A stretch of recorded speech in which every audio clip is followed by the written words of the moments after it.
na yata ng mga pasakit ang naipon at bumuhos nun. Bawat araw na lumipas ay siya ring tibok ng aking puso. Kinakabahan kung kakayanin. Kinakabahan kung kaya bang labanan ang tatahaking landas na walang kasiguraduhan. Hays, tandang-tanda ko pa noon nung unang ipinatupad ang lockdown. At dahil doon nagsimulang lahat-lahat ng mga pagsubok.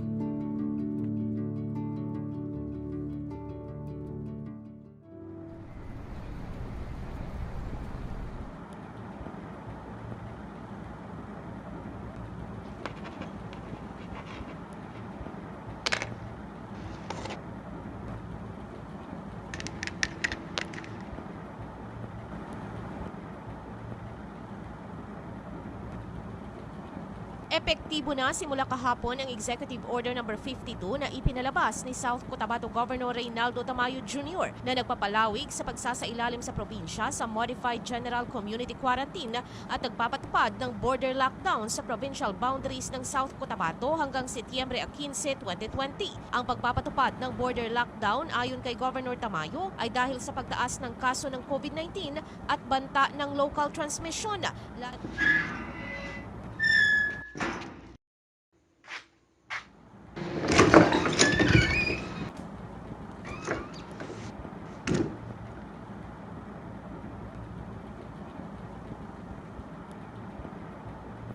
Uy, nandyan ka na pala?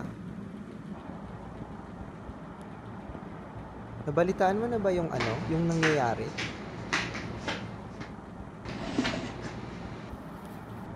Ano ba yun?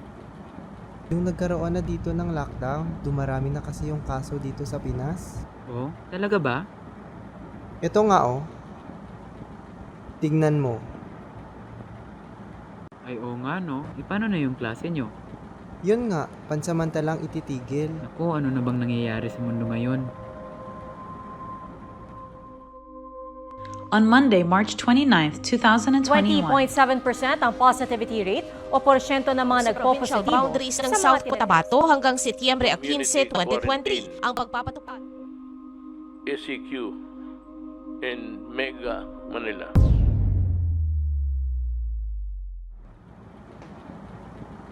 Uy, tol. Di ba natigil ang klase nyo? Oo. Kailan mo planong umuwi sa inyo? Di ko pa alam. Wala pa kasi akong pera. Siguro sa susunod na lang kung dadating na yung padala ni Mama.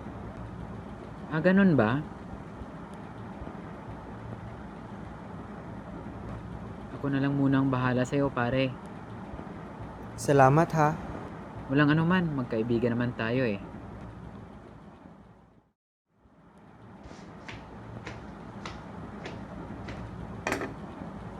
Salamat, pre.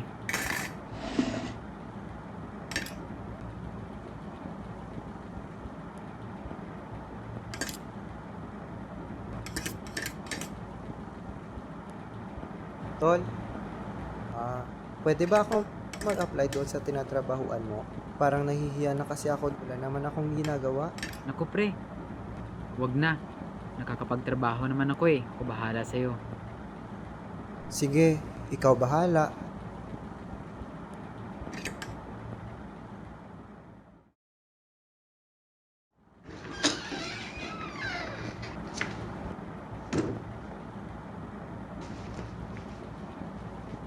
Uy pre, kumain ka na? Halika, magluluto ako.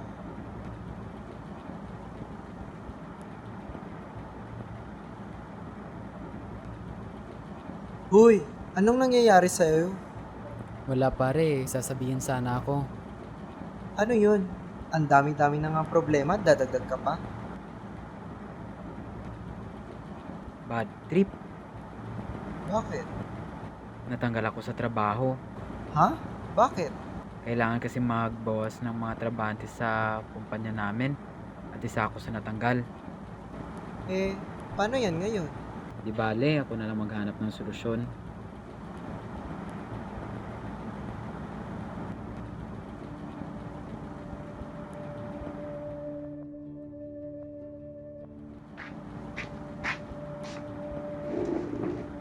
Tol, ayos ka lang? Oo, tol. Inaalala ko lang kasi yung sinabi ko sa'yo na ako bahala sa'yo. Di ko kasi naisip na mawawalan ako ng trabaho.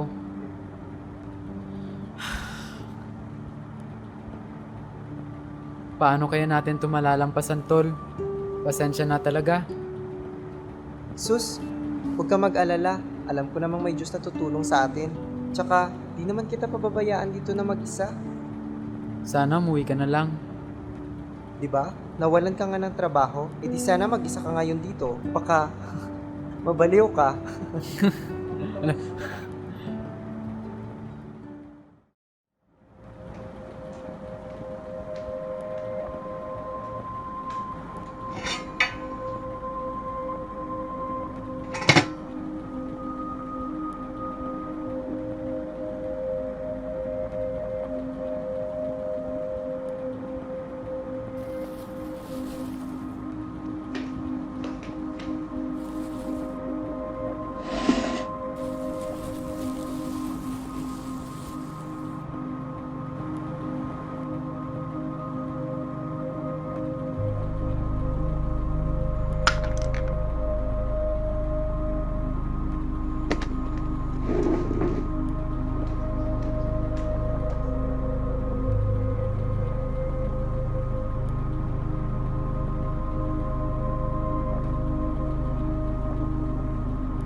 Tol, wala na tayong pangkonsumo. Aabot na ba to sa sunod na linggo? Di ko nga alam, pre. Sige lang, hahanapan ko ng paraan.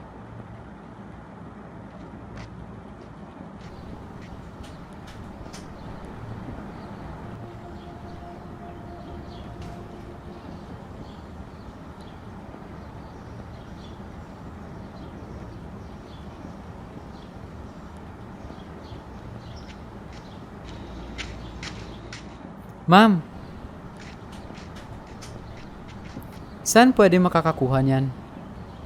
Sir, nakaregister na po ba kayo dito sa barangay natin? Sa ngayon kasi sir, tanging nakaregister at lubos na nangangailangan na pamilya pa lamang ang binibigyan namin. Huwag kayong mag-alala sir, hindi magtatagal o kaya sa susunod na linggo, bibigyan din namin kayong hindi nakaregister o mga pamilyang hindi tunay na residente dito. Pasensya na po talaga sir kinukulang po kasi ang mga relief goods namin sa ngayon. Pasensya na po talaga.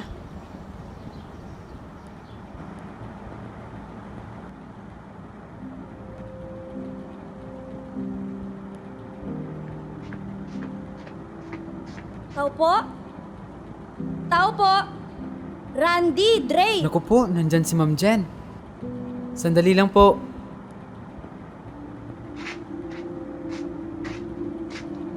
Ano na? Nasaan yung ipinangako niyong bayad sa upa para sa 3 buwan? Naku po, ma'am. Hindi pa po kami makakabayad ngayon. Pwede sa susunod na buwan na lang? Naku, hindi pwede yan. Yan ang nga lang inaasahan namin ngayong lockdown eh. Pero ma'am, pare-pareho naman tayong naapektuhan ng lockdown. Naku, hindi pwede yan lalo pat bayaran na naman ng kuryente. Hindi lang kuryente ang mapuputol sa inyo, kundi pati na ng tubig. Huwag naman po, ma'am. Sandali lang.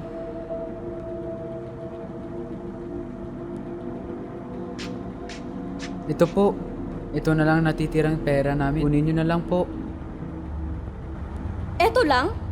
Mag-4 na buwan kayong hindi nakapagbayad, tapos eto lang maibibigay nyo? O siya, hindi na rin ako magtatagal.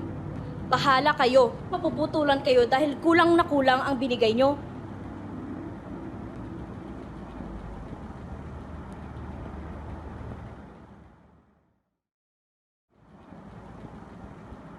Tol, pumunta daw yung landlady dito kahapon. Oo. Ano yung sabi niya? Naniningil na siya ng upahan dito sa boarding house. Anong ginawa mo? Binigay ko na lang yung natitira kong pera. Ha? Meron namang relief goods na ipinamimigay sa barangay. Yun na nga lang yung natitira nating pera. Ba't mo pa binigay? Nahihiya na kasi ako, tol. 3 buwan na tayong hindi nakakapagbayad sa kanya.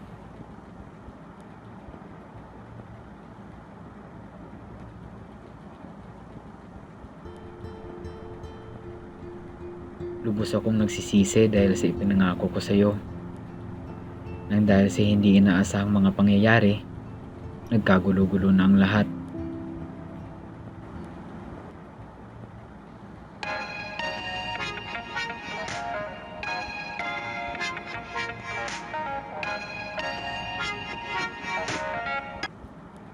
Hello? Anak? Ma? Pasensya. Ma?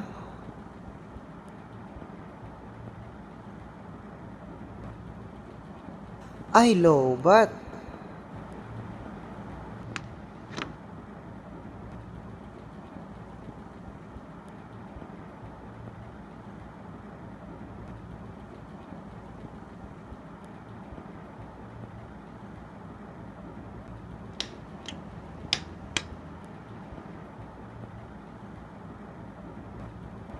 Tol, ba't walang ilaw? Brown out? Ay, oo nga pala. Sinabihan na tayo ni Ma'am Jan kahapon na mapuputulan na tayo ng ilaw. Pati ba naman kuryente? Kainis!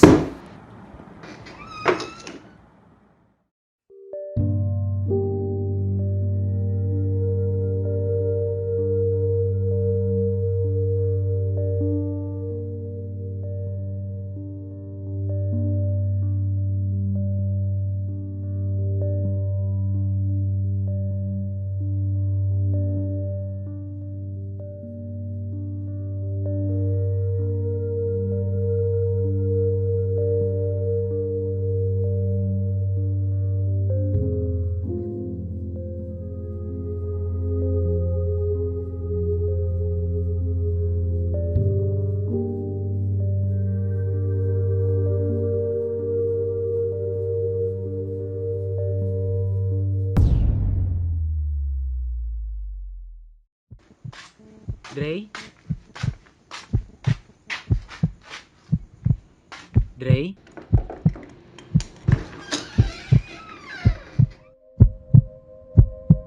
Dre?